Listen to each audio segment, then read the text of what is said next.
So guys, let's discuss this question. Question says indifference curve are convex to the origin because of. ये हमने पढ़ा हुआ है कि इंडिफरेंस कर्व का शेप कैसा होता है. इंडिफरेंस कर्व का शेप ऐसा होता है.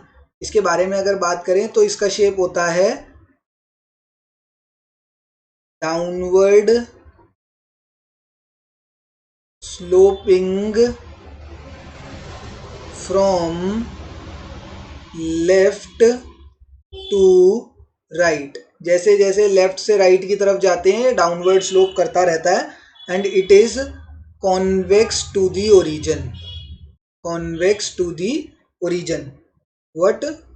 ये ओरिजिन से कैसा होता है? कॉन्वेक्स होता है. डाउनवर्ड स्लोपिंग तो हमें दिख ही रहा है. डाउनवर्ड स्लोपिंग है ऐसे, जैसे जैसे हम लेफ्ट से राइट की तरफ मूव कर रहे जा रहे हैं ये डाउनवर्ड मूव करे जा रहा है. इसके पीछे का भी रीजन होता है, वो यहाँ पर पूछा नहीं है इस क्वेश्चन में, बट बता देते हैं.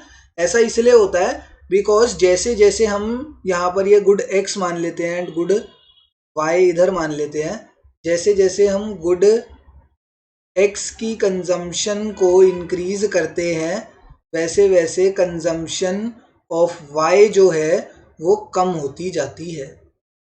तो अगर एक चीज एक वेरिएबल के इंक्रीज होने पर दूसरा वेरिएबल कम होता जा रहा है तो उसका स्लोप जो होगा हमेशा डाउनवर्ड स्लोपिंग ही होगा.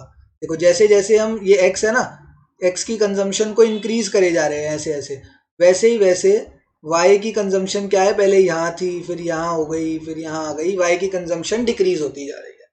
ठीक है, वाई की कंजम्पशन ऐसे डिक्रीज होती जा रही है एंड एक्स की कंजम्पशन इंक्रीज हो रही है. तो जब एक वेरिएबल के इंक्रीज होने पर, कंजम्पशन ऑफ एक्स के इंक्रीज होने पर कंजम्पशन ऑफ वाई कम हो जाए, that is known as downward sloping from left to right. Convex to the origin. Question में हमसे पूछा कि कॉन्वेक्स क्यों है. सर डाउनवर्ड स्लोपिंग तो आपने समझा दिया, कॉन्वेक्स क्यों है, कॉन्वेक्स होने का रीजन बताओ. तो कॉन्वेक्स होने का रीजन इसका है डिमिनिशिंग रेट ऑफ सब्स्टिट्यूशन. ये जो जिस रेट पे सब्स्टिट्यूट करता है, हम बोला ना मैंने कि गुड एक्स की कंजम्पशन इंक्रीज हो रही है तो गुड वाई की कंजम्पशन डिक्रीज हो रही है. तो किस रेट पर डिक्रीज हो रही है? वो डिमिनिशिंग रेट पर डिक्रीज हो रही है. एंड ये चीज हमने पढ़ी हुई है कि जब भी डिमिनिशिंग रेट पर कुछ भी चीज डिक्रीज या इंक्रीज होगी डिमिनिशिंग रेट पर, तो शेप कैसी रहेगी? हमेशा कॉन्वेक्स रहेगी.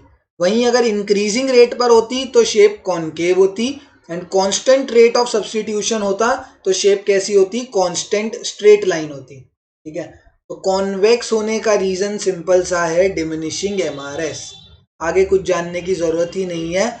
वो जो इंक्रीजिंग एंड डिक्रीजिंग बताया ना मैंने, इंक्रीजिंग और कांस्टेंट, इंक्रीजिंग होता है प्रोडक्शन पॉसिबिलिटी कर्व में जो हम पहले पढ़ चुके हैं, एंड कांस्टेंट रेट कब होता है? वो होता है बजट लाइन में, वो भी हम पढ़ चुके हैं.